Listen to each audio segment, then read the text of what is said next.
Una vez que hemos visto el acto administrativo, que podría decirse es la actuación más compleja, más completa, que mayores efectos jurídicos tiene también, vamos a referirnos a las otras actuaciones administrativas o las otras formas en que se expresa la actuación jurídica de la administración pública según hemos venido analizando.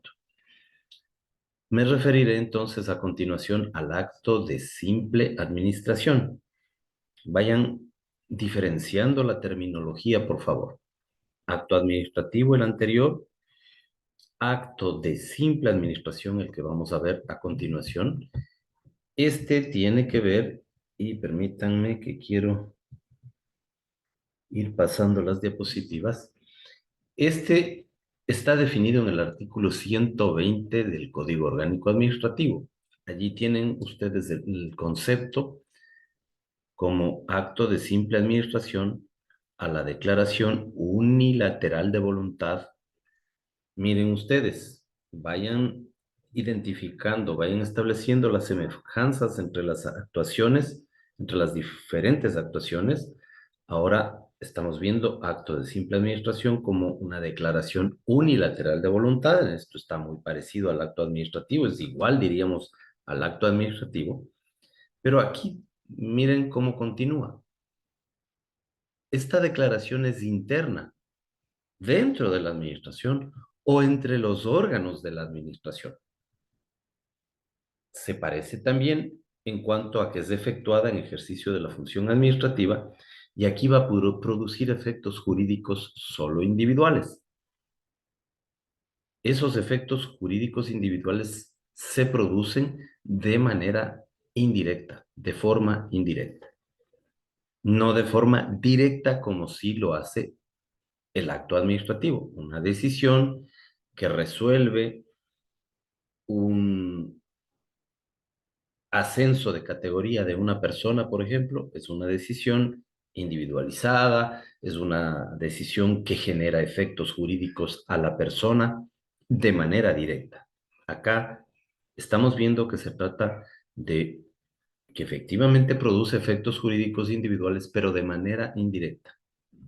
Y entonces de esto podemos extraer los siguientes elementos. Primero, que se trata de una declaración unilateral de voluntad, igual que el acto administrativo. Es la propia administración exclusiva, la administración que toma una resolución, que toma una decisión, que está actuando de manera unilateral, no consulta a nadie, no decide por nada. Con la participación de alguien más. Este es interno. Es una declaración unilateral porque solo le compete a la administración, por un lado, y digo es interna o entre los órganos de la misma administración, porque no va a exponerse fuera de la administración. Es una decisión para los órganos administrativos, es una disposición dentro de la administración. Siempre será en función administrativa, como hemos ya explicado, y que va a producir efectos jurídicos individuales, no de manera general, solo a la persona, a la individualidad de las personas, y de manera indirecta. ¿Por qué decimos de manera indirecta? Porque sus efectos no son como el acto administrativo, que decide algo respecto a una persona. Acá decide o da una disposición que no va a generar un efecto directo en las personas. Con los ejemplos quizás esto pueda aclararse mejor.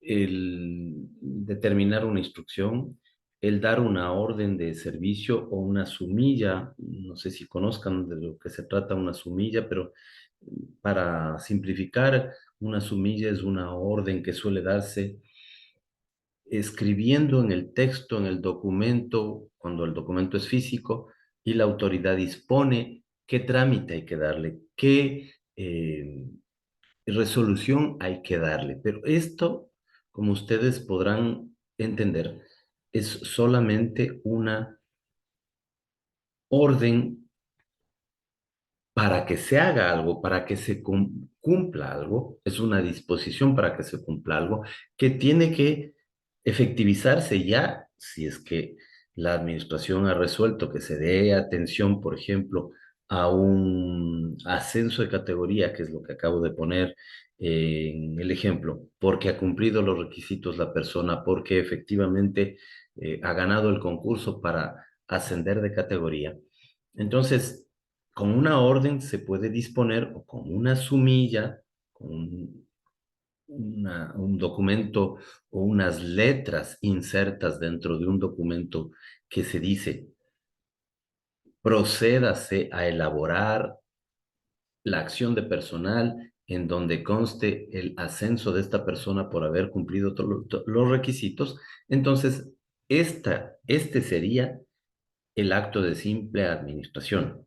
El dar esa disposición que aún no produce efectos, los efectos se van a producir con la acción de personal, que sería el acto administrativo en donde la autoridad firma y dice, efectivamente, este es el ascenso de categoría, tiene derecho, ha cumplido todos los requisitos, procédase y firme el acto administrativo. En este está dando una orden previa, una orden anterior que no genera aún los defectos. Y también se puede verificar el acto de simple administración mediante estos que se denominan dictámenes o informes. Para poder resolver, la autoridad va a requerir en ciertos momentos de opiniones, de estudios, de análisis previos para tomar una decisión. Esos estudios previos, esos análisis previos pueden ser dictámenes o pueden ser informes. ¿Cuál es la diferencia entre los dos? Porque los dos tienen una misma estructura, los dos van a detallar los argumentos, los fundamentos que van a permitir que la autoridad pueda resolver. Pero la diferencia central está en que el informe solo detalla todo lo acontecido, no emite un juicio de valor, no da un criterio de cómo debería actuar la autoridad. Mientras que el dictamen, sí, el dictamen, a más del detalle de cada uno de los elementos que encuentra en el procedimiento, va a decir, por estas razones sugiero determinada resolución, sugiero que se proceda a la destitución de un servidor, por ejemplo. Ese sería el dictamen. El informe solo relata los hechos, el dictamen da juicios de valor, va a dar una opinión que le va a permitir, en los dos casos, le va a permitir a la autoridad tomar una decisión.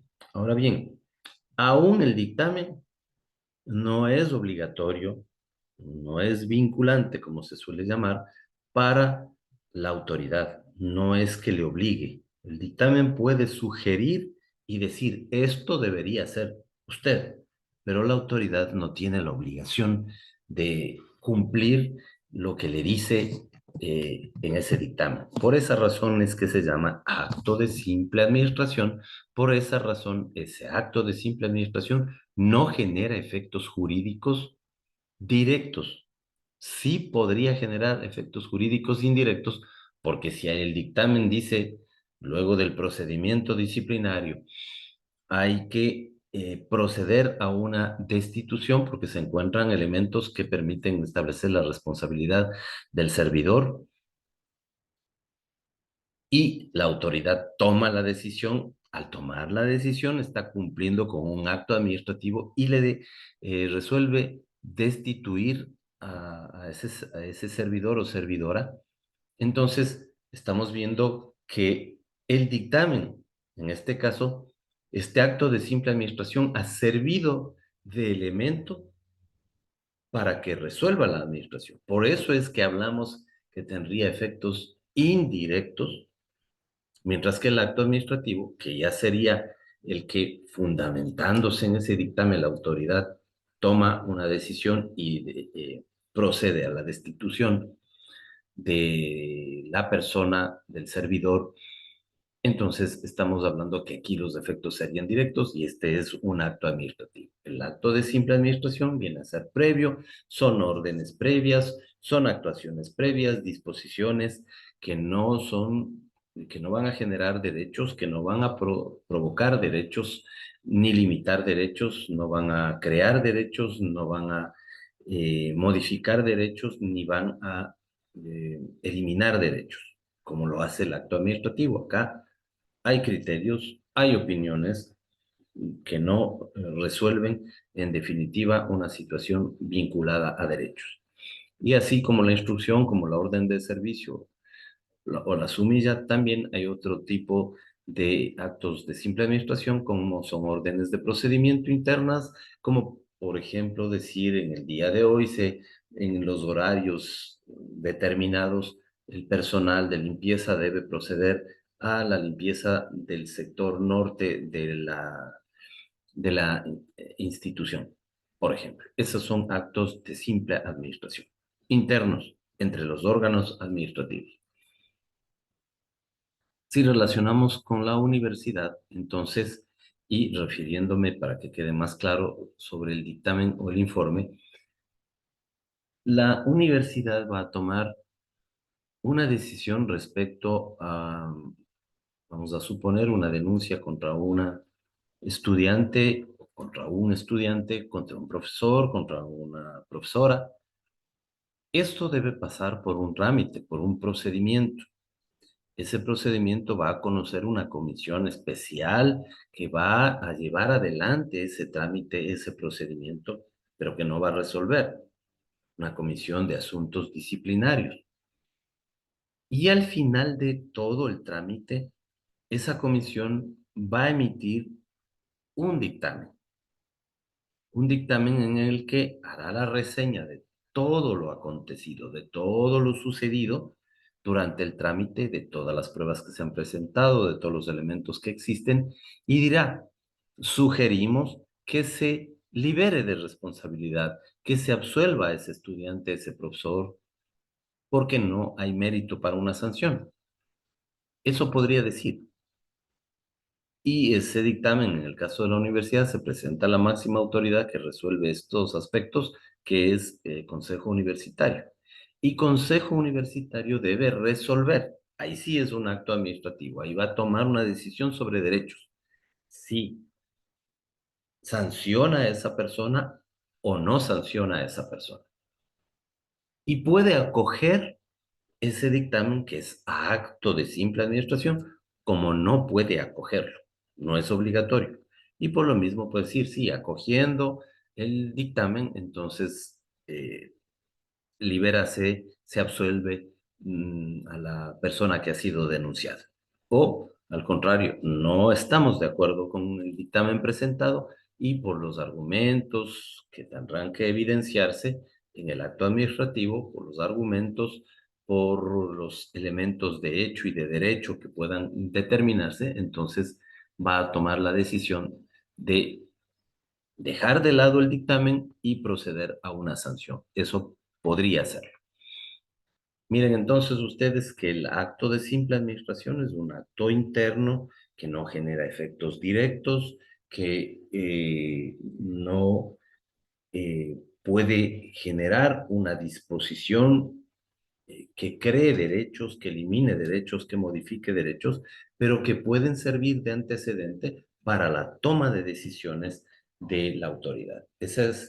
Esto tendría que ver con este acto de simple administración denominado dictamen o el otro que también se denomina informe, en el cual no hay sugerencias, pero que hay un detalle de todos los elementos para que asimismo la autoridad pueda tomar una decisión. Y otros actos de simple administración tienen que ver con órdenes que se dan internamente dentro de la administración para el buen manejo de la institución, para que se cumplan procedimientos dentro de la institución.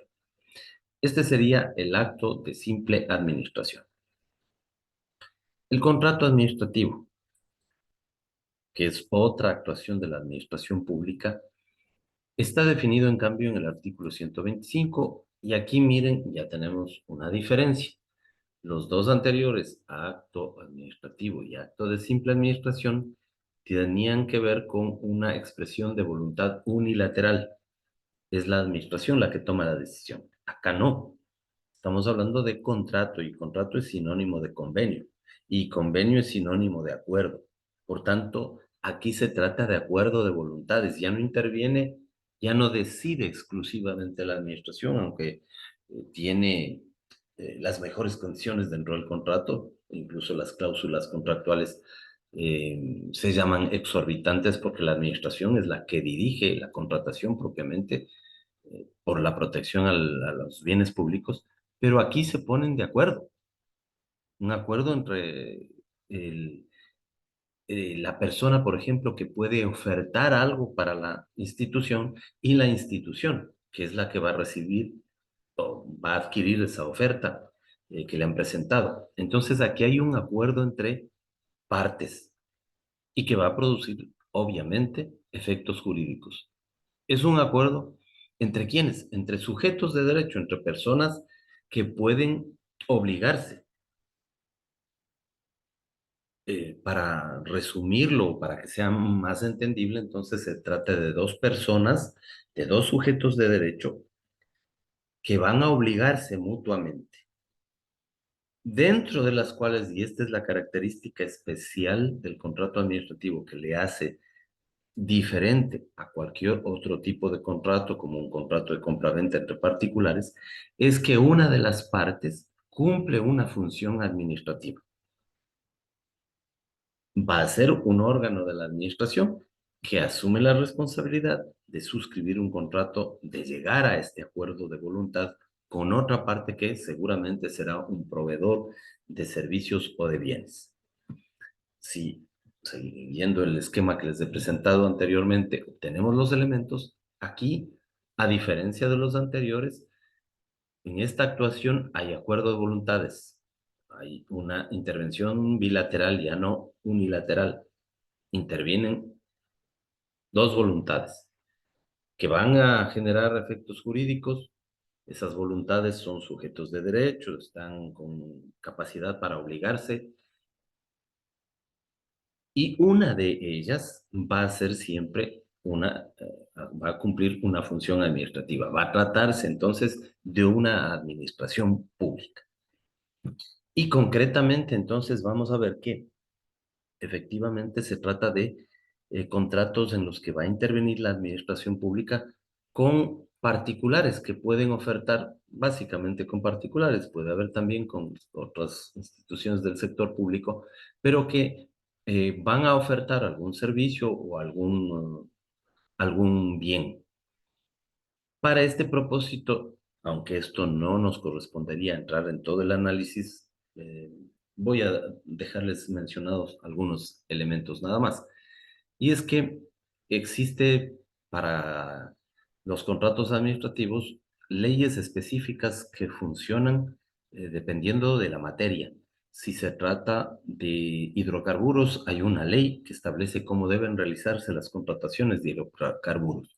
Si es sobre minería, hay una ley específica que establece cómo deben realizarse los contratos de minería. Pero en términos generales, diríamos, para la administración pública más conocida para ustedes como es la función ejecutiva, los ministerios, la propia Universidad Central, tenemos la denominada Ley Orgánica del Sistema Nacional de Contratación Pública que fue promulgada en el año 2010. Esa ley tiene como propósito regular, establecer los mecanismos de cómo deben las administraciones públicas proceder a contratar. Para esto se ha creado un sistema que está establecido en la misma ley y que lo dirige, que lo lleva adelante el CERCOV, que aspiro que ustedes hayan conocido de qué se trata. Les invito a visitar la página del CERCOV para que se familiaricen de mejor manera. Es el Servicio de Contratación Pública, el Servicio Nacional de Contratación Pública. Existe un sistema informático que se maneja, esto es básicamente informático, muy tecnológico, la contratación pública como se la lleva adelante en la actualidad. Existen herramientas para este manejo. dos herramientas básicas. La una es el registro único de proveedores, que es en donde se registran todas las personas que quieran venderle al Estado, que quieran venderles a las administraciones públicas, que quieran ofertar sus productos a las administraciones públicas. Allí se van a inscribir. RUP, Registro Único de Proveedores. Y la otra herramienta es el portal Compras Públicas. Se ingresa a un portal, a una página automatizada en donde se van a realizar los procedimientos de contratación pública. Allí se ingresan los datos, allí se hacen los procedimientos de contratación pública en la idea de que sean transparentes. La universidad también debe someterse a esos procedimientos con algunas especificidades que tienen las universidades en general dentro de la contratación pública. Pero al ser administraciones públicas se someten a esta normativa.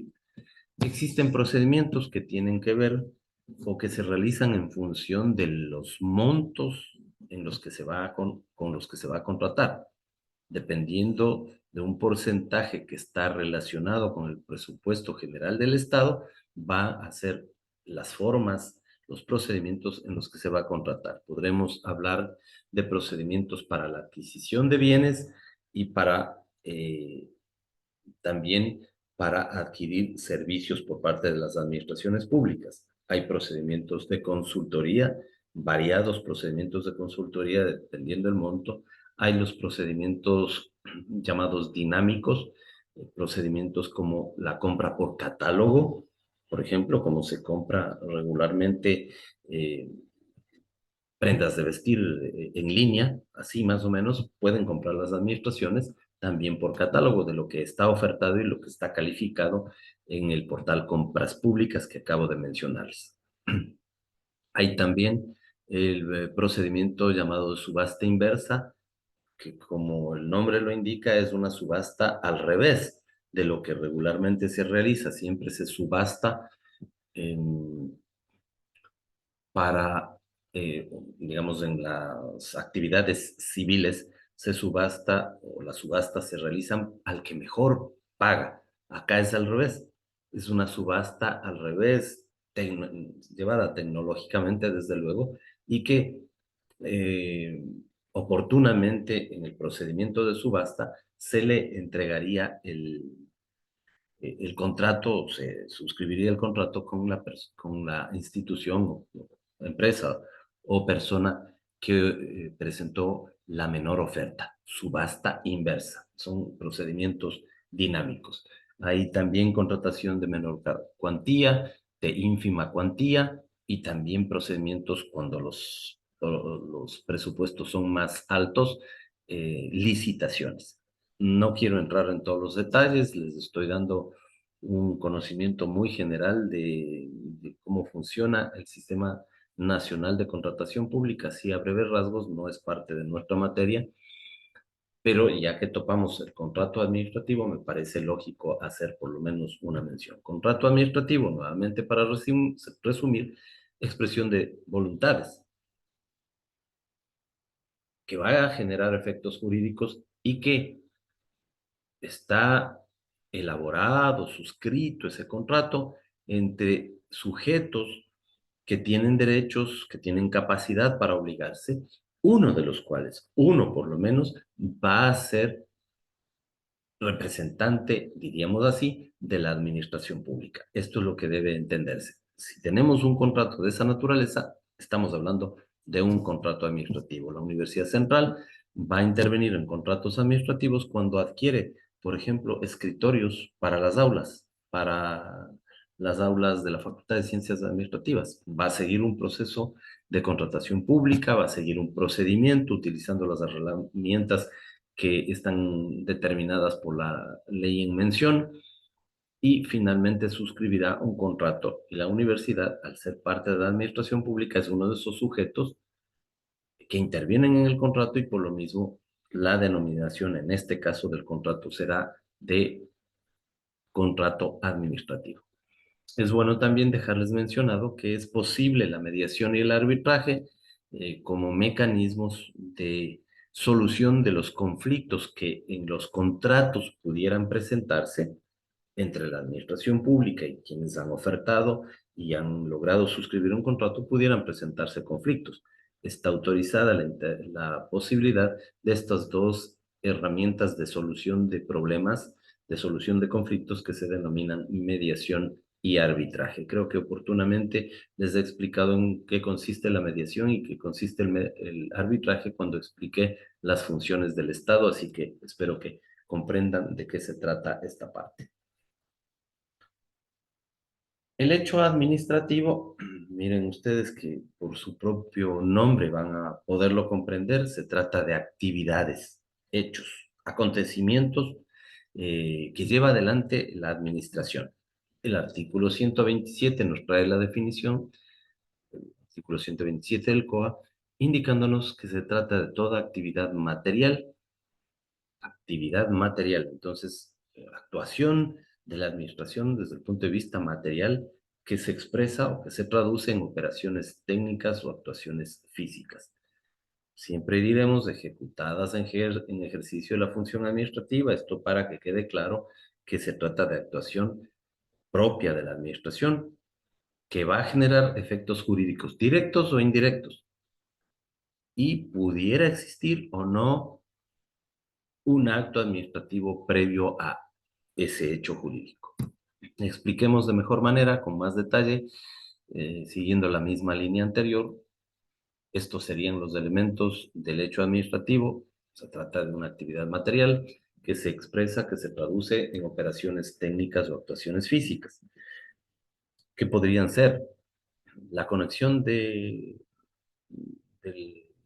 fluido de electricidad, que podría ser cuando el servidor público del agua potable va y le revisa o hace el control del medidor de agua potable y que puede suspenderlo actuando ese momento. O, por ejemplo, que se realiza la demolición de un edificio que está construido en un terreno.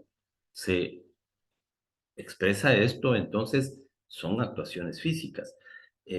Cuando el municipio dispone que se clausure un, un centro, un, un bar, por ejemplo, eh, esas son actuaciones, esos son hechos administrativos.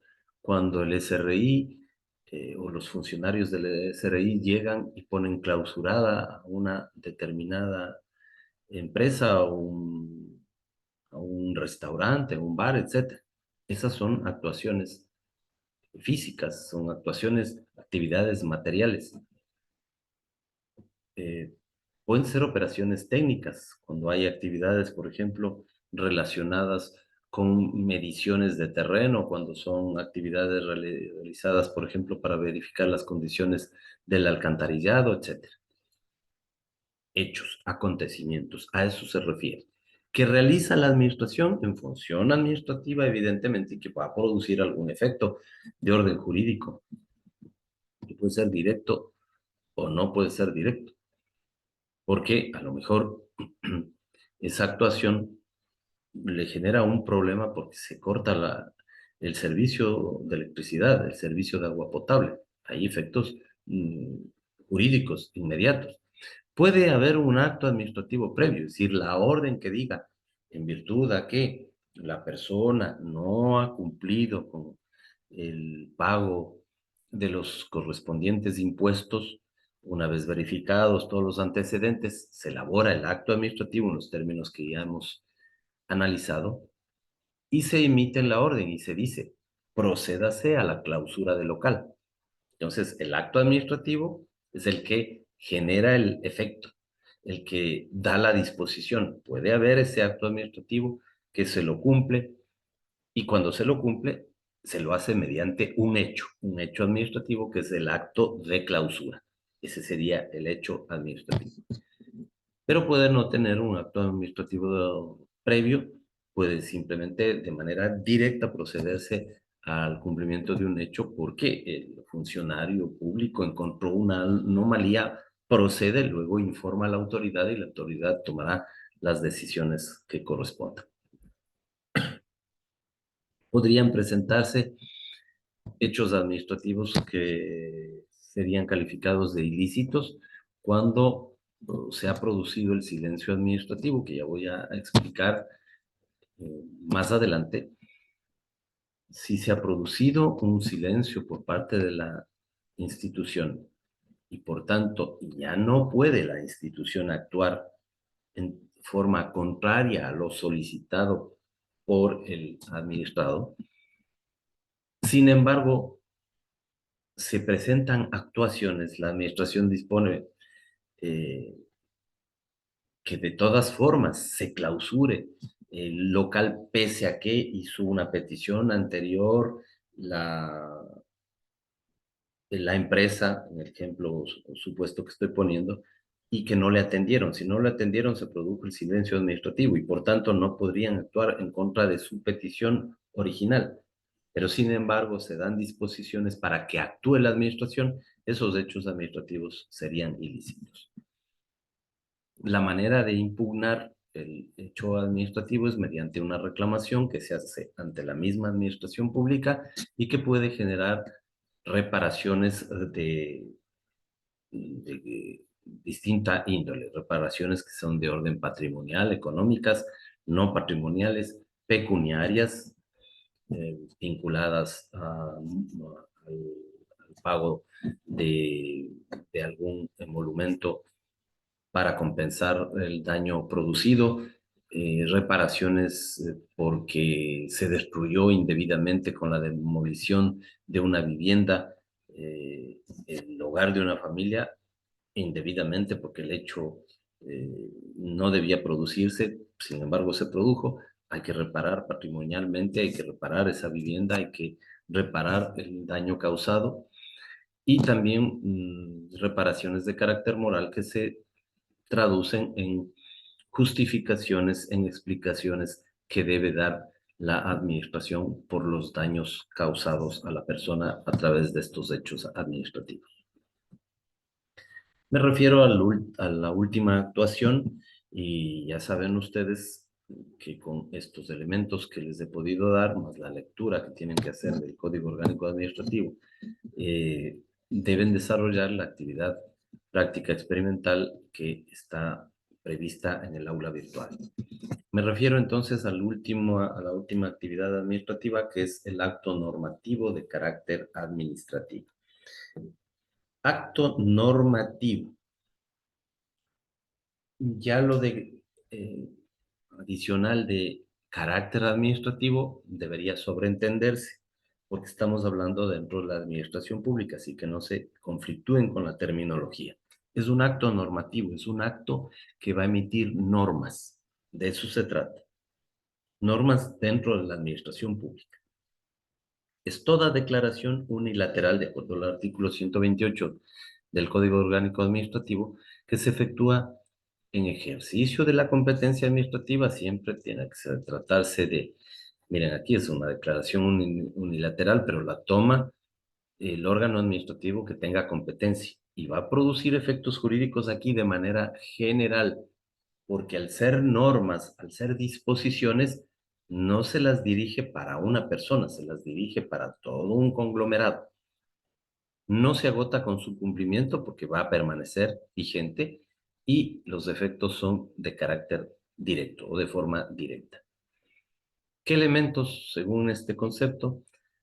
Es una declaración unilateral, la hace la administración, no consulta a nadie, ella toma la decisión, no pide explicaciones, no firma nadie más, no es como el contrato en el que hay otras voluntades, aquí exclusivamente la administración, desde luego internamente podrán hacerse consultas, etcétera, antes de emitir esa declaración, pero es una declaración que es la emisión de normas, de disposiciones para ordenar internamente a la administración, en ejercicio de una competencia siempre bajo competencia, según lo que hemos venido viendo, y que va a producir efectos jurídicos de carácter general. Efectos jurídicos de carácter general. ¿Por qué? Porque una disposición como que está establecida o las disposiciones que están establecidas en un reglamento o un instructivo no son dirigidas para una persona, son dirigidas para toda la comunidad. En el caso de la universidad, el Consejo Universitario emite reglamentos, instructivos, etcétera, normas, disposiciones para el cumplimiento de la comunidad universitaria, internas. Va a producir efectos jurídicos entonces generales y no individuales. No se agota con su cumplimiento, quiere decir que si se ha dispuesto que se cumpla algo mediante un reglamento, se cumple por parte de las personas, no quiere decir que el reglamento desaparece, no, el reglamento va a continuar hasta que aparezca otro reglamento y lo elimine. Entonces no se agota, no se termina con el que las personas cumplan las disposiciones del reglamento, que desde luego es obligatorio para todas las personas. Y los efectos jurídicos, que son para todas las personas, son de carácter directo, se producen de manera directa. Esta es una normativa que hay que diferenciar de la que dictan las autoridades legislativas. Por tanto, es una normativa que dictan autoridades no legislativas, no aquellas que están en la Asamblea, no la Asamblea Nacional que emite legislaciones, que emiten normativa, los gobiernos autónomos descentralizados que emiten normativa de carácter legislativo como las ordenanzas. No se trata de eso. Esta normativa es normativa administrativa para los asuntos internos, para el manejo interno de cada administración. Esto debe quedar claro, se trata de reglamentos instructivos para el manejo interno de la administración. También es importante señalar que queda excluida la potestad reglamentaria del presidente de la República, que no va a considerarse tampoco como acto normativo de carácter administrativo, porque el presidente de la República tiene la facultad de emitir reglamentos para viabilizar el funcionamiento de las leyes. Esos reglamentos que emite el presidente no son actos normativos de carácter administrativo.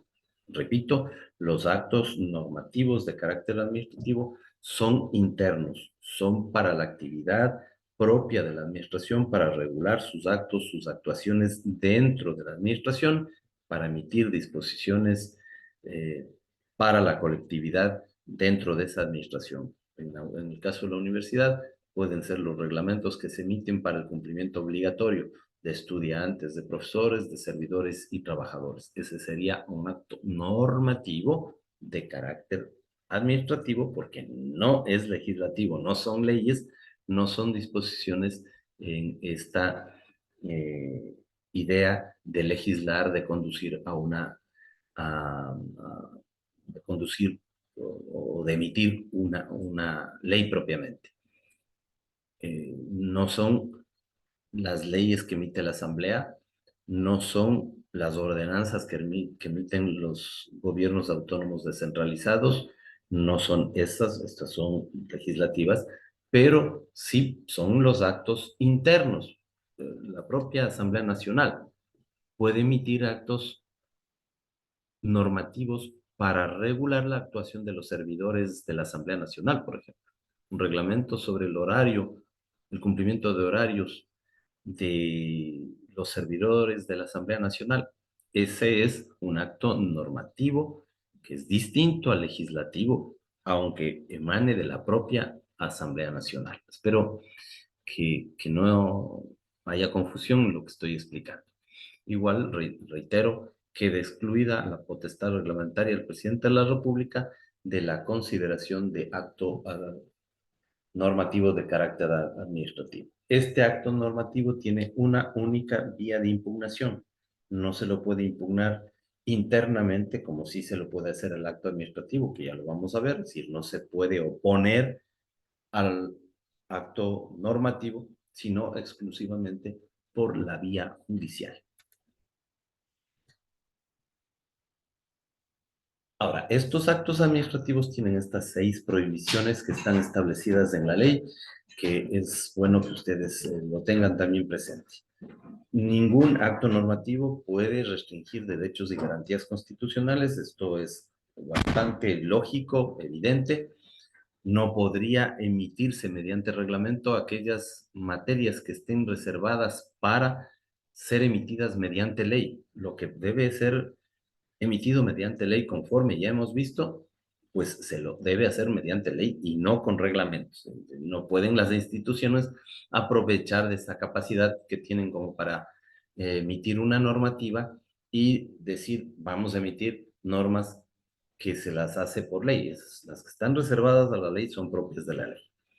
No se pueden, mediante estos reglamentos, y esto es un error permanente en las instituciones, que autoricen solicitar requisitos adicionales para el ejercicio de derechos y garantías distintos a los que estén previstos en la ley. La ley es una norma superior, ya lo hemos visto, según el análisis que hemos hecho de la jerarquía de normas, por tanto, no cabe que mediante un reglamento pues nos opongamos a lo que dice una ley.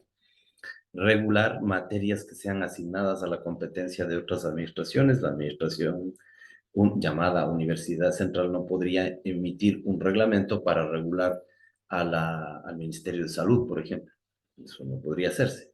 Delegar la competencia normativa de carácter administrativo. Esto no puede hacerse. Esta es competencia exclusiva del órgano que debe emitir la normativa eh, o el acto normativo. En el caso de la universidad, exclusiva competencia tiene el Consejo Universitario y no correspondería emitir actos normativos de carácter administrativo, esto que ya lo hemos analizado siempre, sin que exista la competencia legal o constitucional. ¿Quién debe emitir un reglamento en la Universidad Central?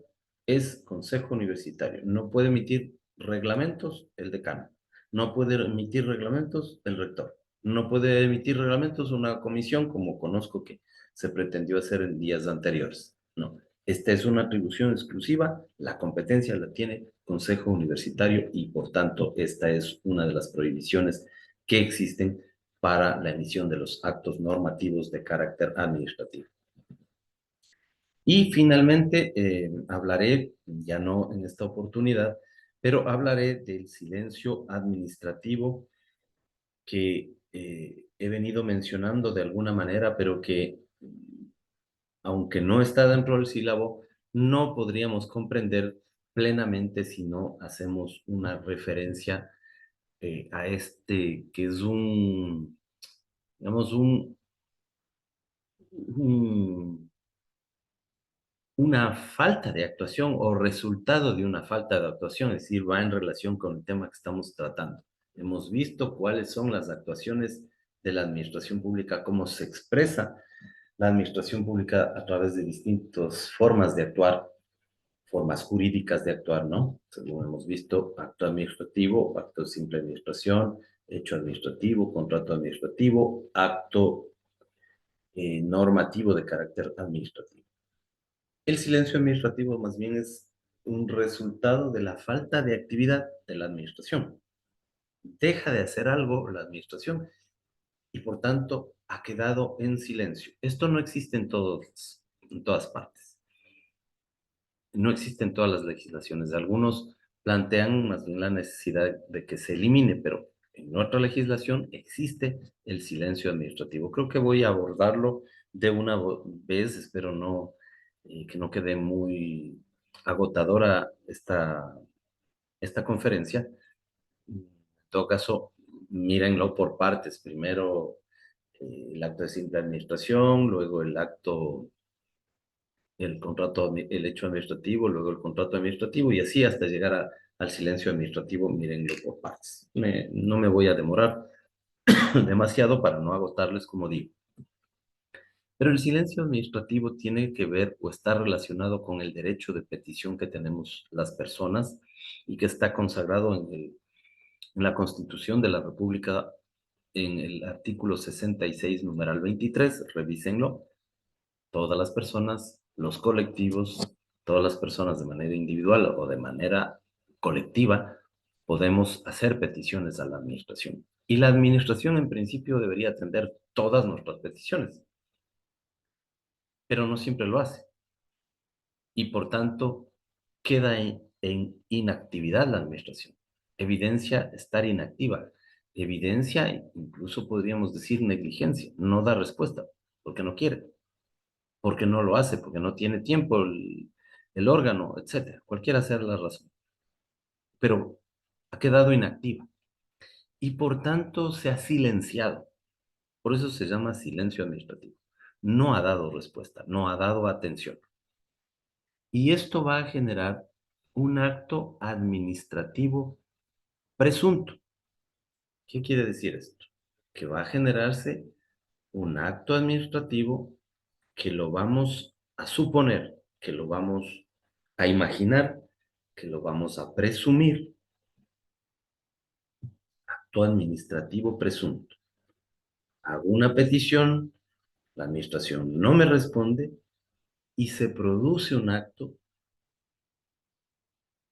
se presume que se produjo un acto con ese silencio. Así sería. Se presume que se produjo un acto con ese silencio. Y por tanto, ese silencio va a generar efectos, como el acto administrativo, pero aquí presunto. Vamos a presumir que existió el acto. ¿Cómo vamos a presumir? En términos generales, me anticipo a decir, vamos a presumir que se produjo el acto en los términos en que yo solicité o hice mi petición. Hice una petición, no me atendieron, se ha silenciado la administración y se produce el acto aceptando, presumiblemente aceptando entonces mi petición. Así debería entenderse. Pero esto tiene tres condiciones que hay que tomarlas siempre en cuenta.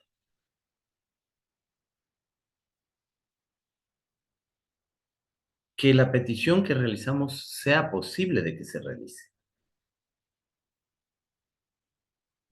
Si no es posible que se realice, pues no va a surtir efecto el silencio administrativo.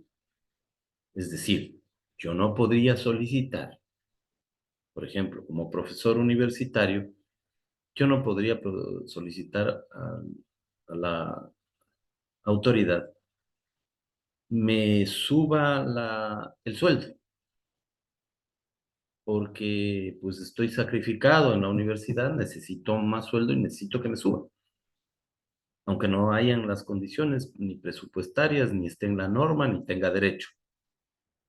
Eso no es posible. Y si no es posible, no puedo decir, bueno, presento mi pedido y como hay el silencio administrativo, la administración se quedó en silencio, entonces al quedarse en silencio me tienen que, mm, se genera el acto administrativo presunto y me tienen que subir el sueldo. Esto no es posible. Entonces, primero tiene que ser posible. Segundo, tiene que haberse dirigido la petición a la autoridad competente. Siempre vamos a insistir sobre el tema competencia. Y en tercer lugar, mi pedido no puede contravenir el ordenamiento jurídico. Fuera de estas tres situaciones, si se presenta una petición, debe haber una respuesta. Y si no hay una respuesta, se produce el silencio administrativo. Y entonces yo les he dicho, o con fundamento en lo anterior, hay una máxima que existe, que no se puede ganar con silencio administrativo lo que no se podría ganar sin silencio administrativo, lo que acabo de mencionar. Sin el silencio administrativo, yo no puedo acceder a ese incremento de remuneración porque no me corresponde, no tengo derecho. Entonces no puedo pretender con silencio administrativo acceder a esto.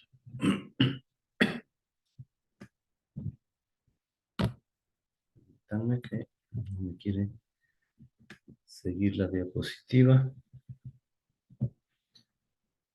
Entonces, en el Ecuador lo que existe es el silencio administrativo positivo en términos generales, aunque también hay silencio administrativo negativo para los recursos de la Contraloría General del Estado. No vamos a tratar esos detalles.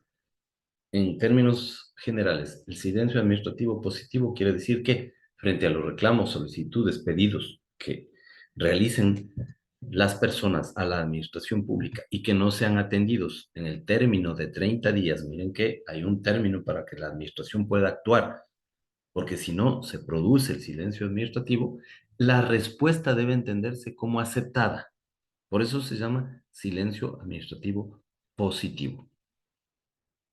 y se produce entonces el acto administrativo presunto, se presume que ha sido atendida mi reclamación, mi solicitud, mi petición. Es negativo cuando entonces se debe entender que hice mi petición, no me atendieron y más bien hay que comprenderla que es negada.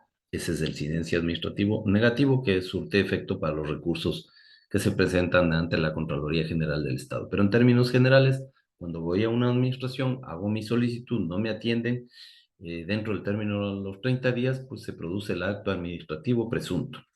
Y con eh, eh,